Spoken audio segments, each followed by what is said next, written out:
Members. अब देखो, fade की पॉलिसी, रेट कट हुआ 25 बेसिस पॉइंट का, उसकी वजह से निफ्टी काफी अच्छा गैप अप ओपन हुआ। हालांकि गैप अप ज्यादा भी हो सकता था, ठीक है, बट लास्ट मोमेंट पे यस्टरडे डाउ जोन्स फॉल हुआ था। जिनको नहीं पता है, आप यहां पे फोकस कीजिए। देखो, टॉप पे गया था डाउ जोन्स और यहां से फॉल होता हुआ दिखाई दिया, और क्लोजिंग डाउ जोन्स ने ऑलमोस्ट स्टेबल दी, जिसकी वजह से हमारा मार्केट भी थोड़ा ही गैप अप ओपन हुआ। चांसेस था कि ज्यादा गैप अप ओपन, बट थोड़ा ही हुआ यहाँ पे, ठीक है। बट आप देखोगे यहाँ पे मैंने ऑलरेडी बता दिया था कि मार्केट साइडवेज रह सकता है, आज एक्सपायरी है सेंसेक्स की, तो साइडवेज रह सकते हैं। मार्केट की क्लोजिंग अगर आप देखोगे, ठीक है, तो जहां पे निफ्टी ओपन हुआ वहीं पे निफ्टी क्लोज होता हुआ दिखाई दिया। इवन मैंने यहाँ पे डिस्कस किया था कि यहाँ पे पूना वाला मंथली ब्रेकआउट करता हुआ दिखाई दिया। जो मैंने आपको बताता हूँ कि मैं स्ट्रेटेजी डिस्कस करता रहूंगा, मंथली ब्रेकआउट्स करते हैं वो मैं आपको बताऊंगा यहाँ पे, ठीक है ना। अभी डिटेल में डिस्कस करने वाले हैं। ओके, चलिए, तो देखो बहुत सारी कंपनीज में न्यूज है, हम लोग वन बाय वन समझेंगे, सीखेंगे, प्रैक्टिस करेंगे। ओके, एंड अगर आप पूछे सर आज कितना आपका प्रॉफिट हुआ, देखो मैं प्रॉफिट फेड की पॉलिसी की वजह से मिस कर गया, ठीक है। एक प्रॉफिट जो था वो यहाँ पे एक कंपनी थी यस्टरडे जो भागती हुई दिखाई दी, आईआरएम एनर्जी। इसमें मेरा प्रॉफिट मिस हो गया क्योंकि मैंने लिया नहीं था, क्योंकि मैं रिस्क नहीं लेना चाहता फेड की पॉलिसी की वजह से। अगर ले लेता तो इसमें आई थिंक 12-13 हजार तो हो ही जाते। ओके, इसके अलावा यहाँ पे गार्डन शिप बिल्डर्स में यहाँ पे थोड़ा प्रॉफिट मिस कर गया। ये आप देखोगे 3% इंट्राडे में जाता हुआ दिखाई दिया। मेरा बीटीएस टी था, मैं डिस्कस कर रहा था, ठीक है। इसने डबल टॉप जैसा ऐसा कुछ बनाया था यहाँ पे, आप डेली चार्ट को देखना गार्डन शिप बिल्डर्स का, ठीक है। तो मेरा एक्सपेक्टेड था कि इसमें अच्छा मोमेंटम आना चाहिए कल के दिनों के अंदर, यानी कि आज के दिनों के अंदर, ठीक है। तो आज ये अच्छा मोमेंटम आया नहीं, थोड़ा फॉल हुआ, मुझे लगा भाई ये शायद सस्टेन ना करे, ठीक है। और मैंने एग्जिट कर गया। उसके बाद 3% इंट्राडे में जाता हुआ दिखाई दिया, विच इज अराउंड मेरा 7,000 का प्रॉफिट मिस हो गया इसके अंदर, ठीक है।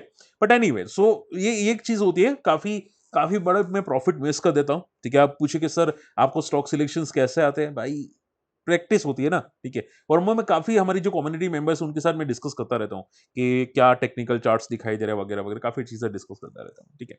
ओके, सो ऐसा चीजें हैं, आप भी आ सकते हैं अगर इंटरेस्टेड है तो। फटाफट हम लोग बात करते हैं यहाँ पे इंपॉर्टेंट पॉइंट्स पे। देखो फेड की पॉलिसी थी यस्टरडे, अनुमान बहुत सारे लोग ये भी बोल रहे हैं कि फेड का रेट कट नहीं करेगा। फेड ने रेट कट कर लिया, ठीक है। अब फेड ने ये भी बोला है कि करंट ईयर के अंदर, ठीक है, 2 और रेट कट होने वाले हैं, ठीक है। अब पहला 25 बेसिस पॉइंट का रेट कट कर लिया। अब देखो, डाउ जोन्स यस्टरडे ज्यादा भागा नहीं था, जिनको नहीं पता है 200-300 पॉइंट भागा था, उसके बाद ज्यादा भागा नहीं था, ठीक है। एंड मैं आपको पहले ही बताया था कि जब इंडिया में रेट कट हुआ था, ठीक है, तब निफ्टी फ्रॉम द टॉप से गिरता हुआ भी दिखाई दिया। ओके, सो मुझे ऐसा लगता है कि हो सकता है कि डाउ जोन्स अब शायद सस्टेन ना करे, क्योंकि ऑलरेडी एक्सपेक्टेड था रेट कट का, जिसकी वजह से आपको इतनी तगड़ी तेजी आते हुए दिखाई दी। देखो, यूएस मार्केट इंडियन मार्केट हमेशा प्री डिफाइन करते हैं, ठीक है, प्री डिफाइन करते हैं। ओके, और उसकी वजह से यहाँ पे आपको तेजी से पहले मूव हो जाते हैं। बहुत सारी कंपनीज के रिजल्ट से पहले स्टॉक भाग जाते हैं और रिजल्ट के बाद गिरता है। तो ये प्री डिफाइन की रैली में ऑलरेडी एक्सपेक्टेड कर चुका था, ठीक है। अब देखते हैं डाउ जोन्स क्या सस्टेन करेगा कि नहीं, बट निफ्टी सस्टेन कर रहा है, ठीक है। तो निफ्टी अपनी मर्जी से जा सकता है, डाउ जोन्स को ज्यादा फोकस ना करे, ठीक है। तो ये बात ध्यान में रखिएगा, जिसकी वजह से निफ्टी काफी अच्छे से सस्टेन करता हुआ दिखाई दिया। अब देखो निफ्टी में जो इंपैक्ट आएगा, ठीक है, वो सिर्फ जो यूएस की बोलते हैं ना, यूएस जो ज्यादा टैरिफ लगा रहा है, बस उसका इंपैक्ट आएगा, ठीक है। हालांकि देखो, यूएस की टीम जो है वो इंडिया पे ऑलरेडी आ चुकी थी मंगलवार को, ठीक है। माना जा रहा है कि जो एक्स्ट्रा यूएस ने टैरिफ लगाया इंडिया पे, ठीक है, आप सभी लोग जानते हैं ना 50% का टोटल टैरिफ है, तो उसमें से 25% निकालने वाले टैरिफ आने वाले 1-2 वीक के अंदर, या आई थिंक 2-4 वीक के अंदर की, आई थिंक कुछ मैंने न्यूज सुनी है, ठीक है। तो वो शायद बहुत जल्द वो एक्स्ट्रा टैरिफ निकल जाएगा, जिसकी वजह से मार्केट आज भी थोड़ा सस्टेन कर रहा था टॉप पे। ओके, सो एक न्यूज थी जिसकी वजह से मार्केट पॉजिटिव होता हुआ दिखाई दिया। ओके, अब बात करते हैं सर क्या मार्केट सस्टेन करेगा और न्यूज़ क्या आ रही है? देखो मार्केट, सी मार्केट वर्टिकल जा रहा है, ठीक है। ये मूव्स थोड़े वर्टिकल ज्यादा हो रहे हैं, ठीक है। इतने वर्टिकल्स मूव जनरली मार्केट के नहीं होते। ओके, और अगर ऐसा हो रहा है तो ऐसा लग रहा है कि या तो मार्केट को बहुत ज्यादा ऊपर जाना है, या फिर यहां से साइडवेज होगा, या फिर यहां से प्रॉफिट बुकिंग होगा, ठीक है। अब प्रॉफिट बुकिंग ज्यादा होने के चांसेस नहीं है, क्योंकि ये जो रैली है, ठीक है, ये generally pole and flag pattern जैसे ही बनाती है, तो यहाँ पे ज्यादा से ज्यादा 25,000 होगा, फिर वापस पुल बैक करने की कोशिश करेगा अगर फॉल हुआ तो, ठीक है। अगर नहीं हुआ तो ट्रेंड कंटिन्यू होगा, बट अभी ज्यादा फॉल होने के चांसेस लगते नहीं है, जिस तरह से ये जाता हुआ दिखाई दिया है। ओके, पूना वाला फिनकॉप अगर आप देखोगे आज भागने का रीजन ये था कि प्रमोटर ने स्टेक इंक्रीज करने वाले हैं, ठीक है, 1500 करोड़ रुपए यहाँ पे प्रमोटर ऐड करने वाले हैं, जिसकी वजह से स्टॉक भागता हुआ दिखाई दिया। ठीक है, इनका जो स्टेक है 62% का है, जो अभी बढ़ा के 63.97 तक करते हुए दिखाई दे सकती है, और इनकी बुक वैल्यू है वो भी बढ़ती हुई दिखाई दे सकती है। ठीक है, जिसकी वजह से आज तगड़ा भागता हुआ दिखाई दिया पूनावाला फिनकॉर्प। अब देखो पूनावाला फिनकॉर्प की अगर मैं बात करने जाऊं यहाँ पे, ठीक है, मैं यहाँ पे पूनावाला फिनकॉर्प को यहाँ पे बताना चाहूंगा। ठीक है, देखो एक ध्यान से समझो। देखो पूनावाला फिनकॉर्प ने भी रिसेंटली लॉसेस किए थे, उसकी वजह से इनकी बैलेंस शीट में पी नहीं है। ठीक है, बट अब अगर ध्यान से देखोगे तो ये जो है यहाँ पे जो इसने बेस बनाया था, ठीक है, अब ये 0.7 का लेवल क्रॉस कर चुका है। ठीक है, विच इज 457 अप्रोक्सीमेटली। ठीक है, और फिबोनाची के हिसाब से यहाँ पे 512 का एक तगड़ा रेजिस्टेंस है, जो इसको आज टेस्ट करता हुआ दिखाई दिया। ठीक है, अब आप ये समझो ये ऑलरेडी ब्रेकआउट कर चुका है, पूनावाला फिनकॉर्प ऑलरेडी ब्रेक कर चुका है लेवल्स, इंपॉर्टेंट लेवल्स जो थे वो ब्रेक कर चुका है, विच इज 464 एंड 420 470, वो सब लेवल ब्रेक कर चुका है। ठीक है, अब ये जो पैटर्न बता दी कि वो क्लियर बता दी कि बहुत जल्दी ये मंथली ब्रेकआउट करने वाला है। ठीक है, और वॉल्यूम्स भी आज काफी तगड़े थे इसके अंदर, तो लगातार इसके अंदर वॉल्यूम्स आर विच सेज के भाई ये सस्टेन करेगा। मान लो कल नहीं चला, मान लो परसों नहीं चला, तो वापस चलेगा। ठीक है, उसके बाद ना छोटे मोटे फॉल के बाद वापस ये मोमेंटम करना स्टार्ट करेगा, तो चांसेस हाई रहते हैं कि ये लेवल को क्रॉस करने की कोशिश करेगा, जो 52 या लाइफ हाई के आसपास आपको लेवल दिखाई देता है।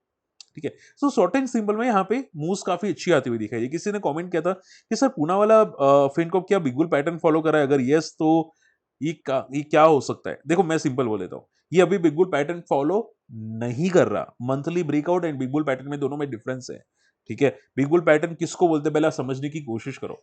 ठीक है, डेली चार्ट्स पे सुनो, daily charts not monthly, daily charts पे 3 पॉजिटिव कैंडल्स आती है, 20 डे वहां पे सपोर्ट लेता है। ठीक है, उसको बोलते हैं बिग बुल पैटर्न। ये आज का जो मूव आया है वो वॉल्यूम्स के साथ आया, विच सेल्स के बड़े प्लेयर्स की किसी की एंट्री हुई है। ठीक है, अब ये वॉल्यूम सस्टेन रहने चाहिए। आप समझ रहे हैं, ये सस्टेन रहना चाहिए। सस्टेन रहने के बाद डेली चार्ट पे 20 डे को सपोर्ट लेना चाहिए। बात समझ में आ रही है, तो ये पैटर्न फॉलो होगी तो बिग बुल होगा। अभी के लिए मंथली ब्रेकआउट दिखाई दे रहा है, और मंथली ब्रेकआउट क्या होता है, मंथली ब्रेकआउट यानी कि लाइफ हाई को ब्रेक करना, ये जो मंथली चार्ट पे लाइफ हाई को ब्रेक करना, उसको बोलते हैं मंथली ब्रेकआउट, और सस्टेन होना चाहिए। ऐसा नहीं कि टेस्ट करके वापस गिर जाए, सस्टेन होना चाहिए। ठीक है, मंथली ब्रेकआउट सस्टेन होना चाहिए, बट अगर वॉल्यूम्स है तो सस्टेन होने के चांसेस रहते हैं। ठीक है, जिसकी वजह से ये भागता हुआ दिखाई दिया। देखो आपको अगर डाउट है सर मंथली ब्रेकआउट समझ में नहीं आता, आप ये समझो, देखो यहाँ पे ये जो था ना मंथली चार्ट पे यहाँ पे, ठीक है, यहाँ पे ये जब यहाँ पे मंथली चार्ट पे इसने ब्रेकआउट किया था, यहाँ पे देख सकते हैं। ठीक है, ये कैंडल ने कंफर्मेशन दिया था कि यहाँ पे ब्रेकआउट होने वाला है 200 के ऊपर, ये दिखाई दे रहा है 200 के ऊपर का लेवल था। ठीक है, सो यहाँ पे जो ब्रेकआउट हुआ था उसके बाद आप देखोगे यहाँ पे 300 तक जाता हुआ दिखाई दिया। ठीक है, उसके बाद सपोर्ट लेने आया, और उसके बाद वापस ये 500 तक जाता हुआ दिखाई दिया। अब इसका 500 का एक रेजिस्टेंस है, अगर ये करंट मंथ के अंदर 500 के ऊपर क्लोजिंग दे देता है तो मंथली ब्रेकआउट का एक सिग्नल जनरेट हो सकता है। ठीक है, चलिए आई होप ये बात समझ में आप लोगों के आती हुई दिखाई दी है। फटाफट बात करते हैं यहाँ पे अगले पॉइंट की।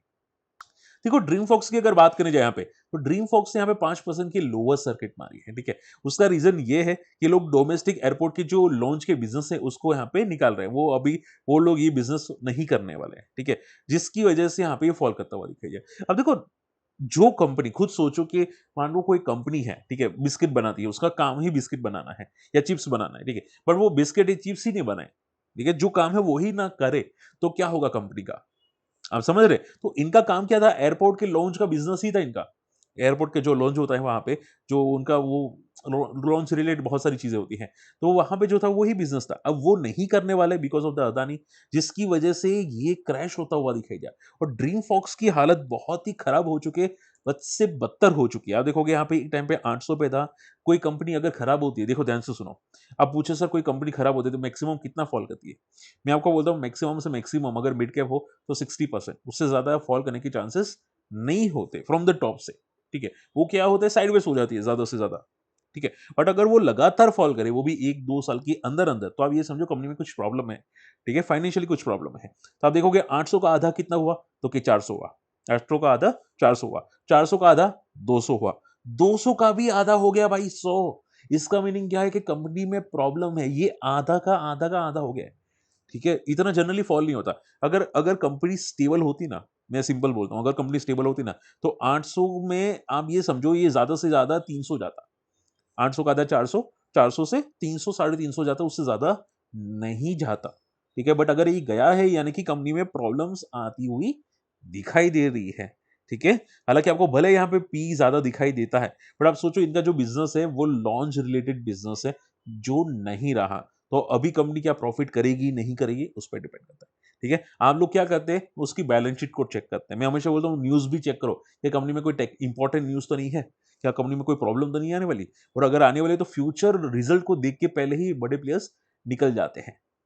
बात समझ में आई? बड़े प्लेयर उसी की वजह से निकल जाते हैं। तो ये चीज़ें आप लोगों को पता होनी चाहिए। क्लियर? चलिए, सो केयरफुल है ना ड्रीम फॉक्स के अंदर। डेव्स एक्सेलरेटर आज लोअर सर्किट में आता हुआ दिखाई दिया आफ्टर द लिस्टिंग। और देखो लिस्टिंग के टाइम पे ये बंदा आई थिंक ऊपर गया था, ठीक है? उसके बाद आज फॉल करता हुआ दिखाई दिया। इसकी पी देखो 314 की है। बहुत सारे लोग बोलते हैं ना, सर पी क्या होती है? पी आप तो बस सिर्फ पी पे बैठे रहते हैं। मुझे काफ़ी लोगों के कमेंट्स आते हैं। अब देख लो भाई, इसका जस्टिफिकेशन आप खुद कर देना, ठीक है? और ये भी जस्टिफाई कर देना कि क्या यहाँ पे ये सस्टेन करेगा कि नहीं करेगा। बात समझ में आ रही है? तो हर आईपीओ को आपको फोकस करना नहीं होता, हर आईपीओ या हर कंपनी पॉजिटिव नहीं होती आफ्टर द लिस्टिंग, ठीक है? बहुत सारे लोग क्या करते हैं कि लिस्टिंग के बाद पॉजिटिव समझ लेते हैं, ठीक है भाई लिस्टिंग हुई, नहीं ये तो पॉजिटिव हुआ। वहाँ बहुत सारे लोग ऐसा करते हैं लिस्टिंग पे डायरेक्टली कूद पड़ते हैं, ठीक है? विदाउट सोचे समझे और उसके बाद ट्रैप हो जाते हैं, ठीक है? ऐसा देखो यहाँ पे कार ट्रेड में हुआ था।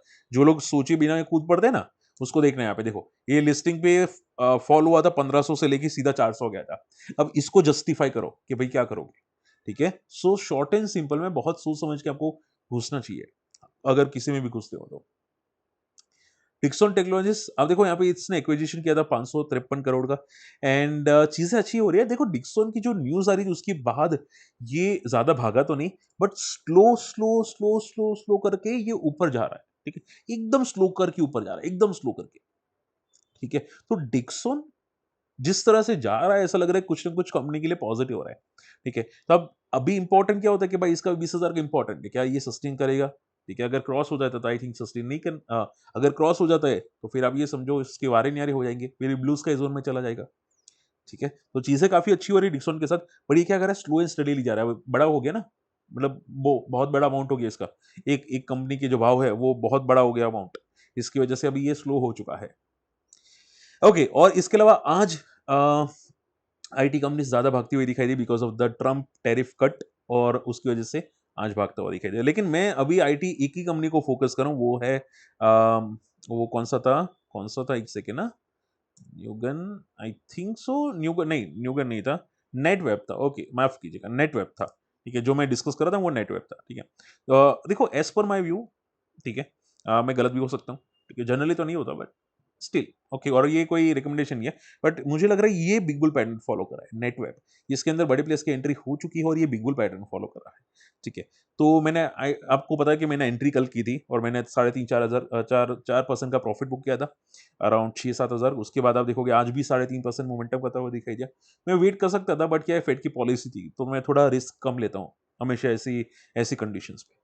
बट आप देखोगे ये भी आज 3.5% अच्छा मोमेंटम करता हुआ दिखा है। तो स्लो एंड स्टेडीली जा रहा है, विच सेज के बहुत जल्द लाइफ हाई को ब्रेक करेगा, ठीक है? चलिए, सो ज्यादातर इंपॉर्टेंट पॉइंट डिस्कस के लिए होप आज का वीडियो पसंद है, समझ में है, कुछ लॉजिक समझ में है। रही बात सर ट्रेंड कौन कंटिन्यू करने की कोशिश कर सकता है, तो चांसेस है पूना वाला और न्यू नेटवेब, ठीक है? ये कुछ ट्रेंड पॉजिटिव ट्रेंड कंटिन्यू करने की कोशिश कर सकते हो। हाँ डिक्सन भी, यस, ठीक है? चलिए, होप आज का वीडियो पसंद है, वीडियो शेयर कीजिएगा, चैनल सब्सक्राइब कीजिएगा, फ्री टेलीग्राम में नहीं है जाके जुड़िएगा। मिलते हैं अगले वीडियो में, टेक केयर, बाय बाय।